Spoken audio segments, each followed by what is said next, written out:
नमः शिवाय सांबाय हरे परमात्मने नमः। प्रणतक्लेशनाशाय योगिनां पतये नमः। शङ्करं शङ्कराचार्यं केशवं बादरायणं सूत्रभाष्यकृतो वन्दे भगवन्तो पुनः पुनः। ईश्वरो गुरुरात्मेति मूर्तिभेदविभागिने व्योमवद्व्याप्तदेहाय श्रीदक्षिणामूर्ते नमः। ओम शांति शांति शांति। अनंत कोटि ब्रह्मांड नायक स्वयंभू भगवान से गौतमेश्वर महादेव जी के चरणों में कोटि कोटि प्रणाम एवं त्याग और वैराग्य का साक्षात मूर्ति परम आदरणीय परम श्रद्धेय ब्रह्मलीन पूज्यपाद गुरुदेव के चरणों में कोटि कोटि प्रणाम एवं प्रातस्मरणीय अर्चनीय वंदनीय समस्त आचार्य भगवान के चरणों में कोटि कोटि प्रणाम एवं श्रोत्रिय ब्रह्मनिष्ठ अनंत विभूषित प्रातस्मरणीय अर्चनीय वंदनीय समस्त संत वृंद के चरणों में कोटि कोटि प्रणाम स ओम नमो नारायणाय। प्रिय भक्तजनों, भक्तवती माताओं, युवान दोस्तों, प्यारे बच्चों, आप सब के हृदय में विराजमान भगवती भागीरथी गंगा को, जानवी गंगा को मेरा कोटि कोटि प्रणाम। आज का दिन जेठ शुक्ल दशमी और आज का पर्व वैसे तो जहाँ जहाँ पता है सब लोग गंगा दशहरा मनाते हैं। विशेष रूप से हरिद्वार में और गंगा किनारे पे जो लोग रहता है वो तो खूब जोर शोर से गंगा दशहरा मनाते हैं। ऋषिकेश में लाल मियाँ कोठी में नाम तो तपस्वी संत हैं, भूल गया, लेकिन वो विराजते हैं और इतनी भव्यता से माँ गंगा का पूजन करते हैं।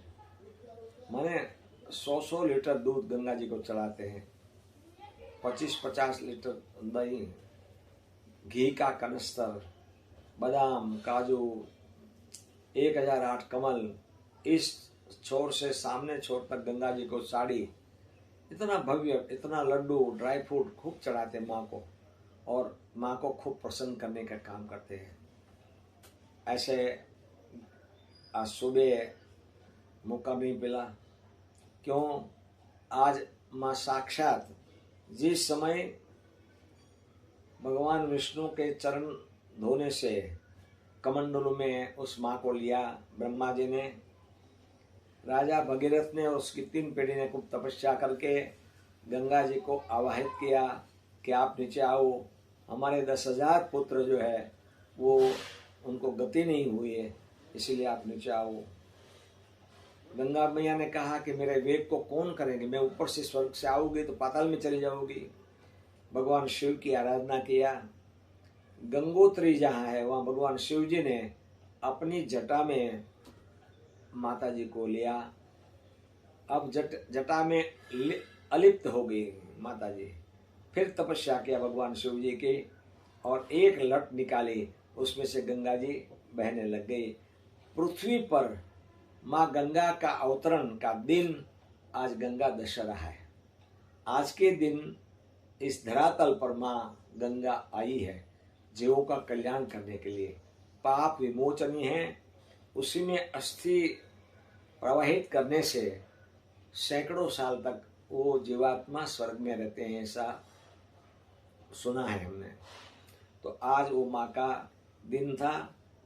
सैकड़ों लोग, वैसा तो कोरोना के कारण से भीड़ कम थी, फिर भी उत्तराखंड सरकार ने तो सील कर दी थी, जो सीमाएं हैं नहीं आने देते थे डर के मारे।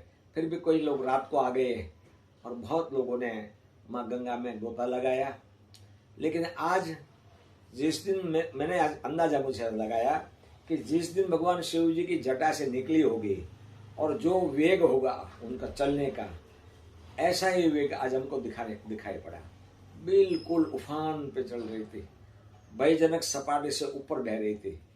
गोता लगाना हो तो आपको डर लग जाए कि अरे कैसे गोता लगाए, फिर भी हमने याद करके गोता लगाए।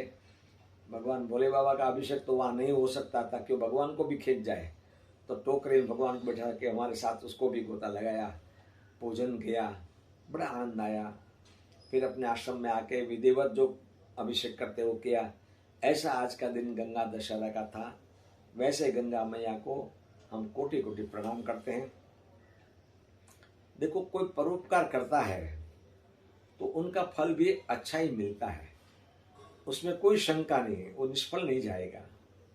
एक दफा किसी गांव में लोग इकट्ठा होके एक सांप निकला था, उसको मारने की कोशिश कर रहे थे। तो वहां से एक संत निकले जिसका नाम एकनाथ जी महाराज था। उसने कहा, क्या कर रहे हो भाई? तो बोले, गुरुजी यहाँ से सांप निकला है, वो काट जाएगा, काट जाता है, कोबरा है, मारेगा। बोले, मत मारो उसको, उसमें भी आत्मा है, मारना चाहिए। बहुत समझाया लोगों को। और उसी एरिया में इस संत की कोई ख्याति होगी, प्रख्याति होगी, लोग मानते थे कि भाई ठीक है, गुरुजी कह रहे हैं तो उसको छोड़ देते हैं। उसको छोड़ दिया। अमुक समय के बाद में संत एकनाथ जी बहुत भोर में स्नान के लिए नदी पे जा रहे थे, तो वो सांप फुला के रास्ते में बैठ गया।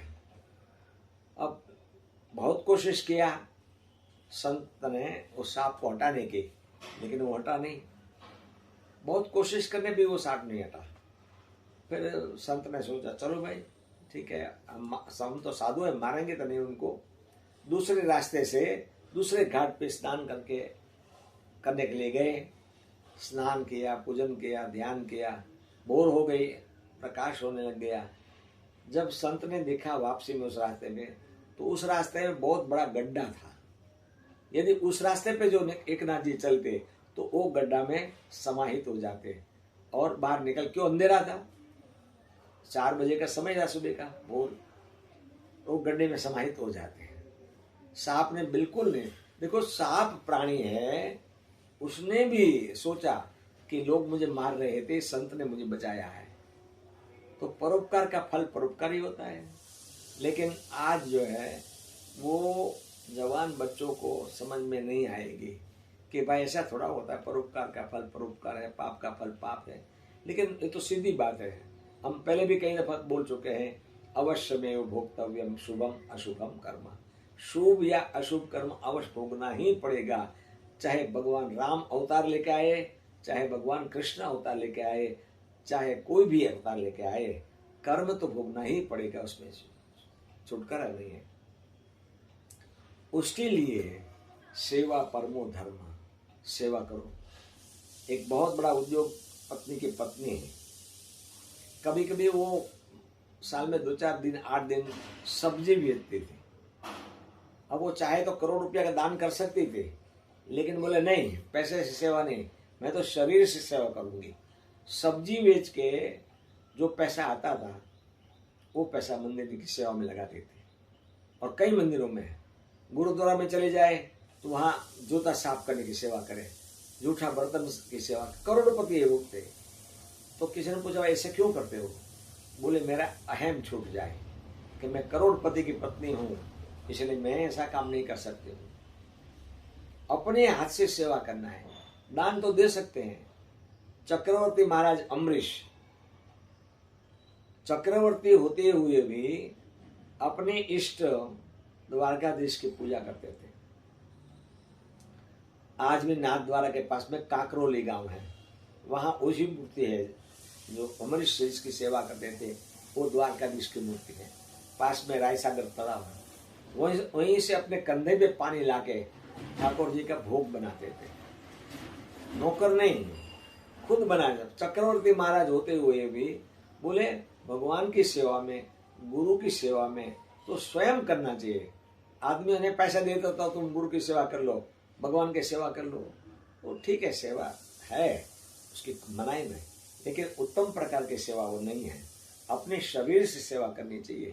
तो एक करोड़पति माता का नाम मैं भूल गया, लेकिन इस सत्य घटना गुरुद्वारा में चली जाती थी, जूठे बर्तन साफ करते, जो किसी का बूट चप्पल है वो मालिश साफ करते थे, पॉलिश करके लाइन में रख देते थे, झाड़ू लगाते थे। आज भी नाथ द्वारा में झाड़ू लगाने के लिए बोली बोली जाती है। ये सेवा क्यों करते हैं? अपना अहम छूट जाए। जब हमको संन्यास देने के बाद गुरुजी ने, बड़े महाराज ने बताई, तो कहा कि देखो 12 साल आपको भिक्षा करनी है, मधुकरी भिक्षा जाना है। मैंने कहा गुरुजी मैं ये नहीं करूँगा, आपकी सारी बात मैंने जिंदगी में मानी है, लेकिन भिक्षा करना इसका अर्थ क्या है?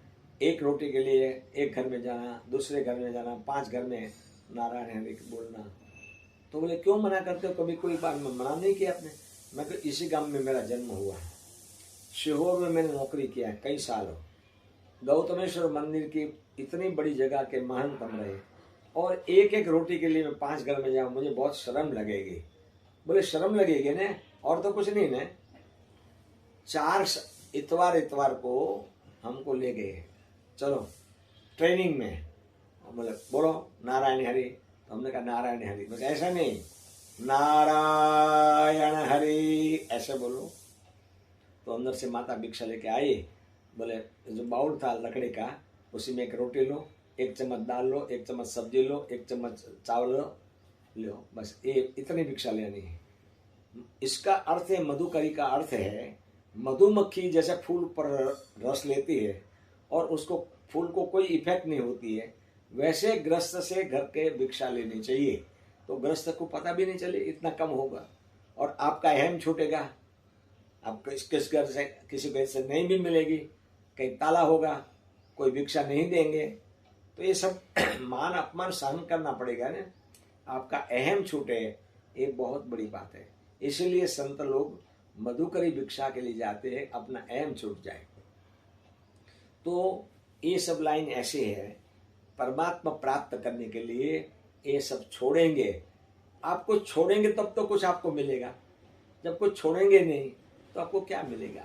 इसीलिए आज गंगा दशहरा के लिए दिन आपको खूब पूरी काम साधुवाद, शुभकामना। तन से मन से धन से समृद्ध रहो और सच्चे स्वरूप में आप इंसान बनो।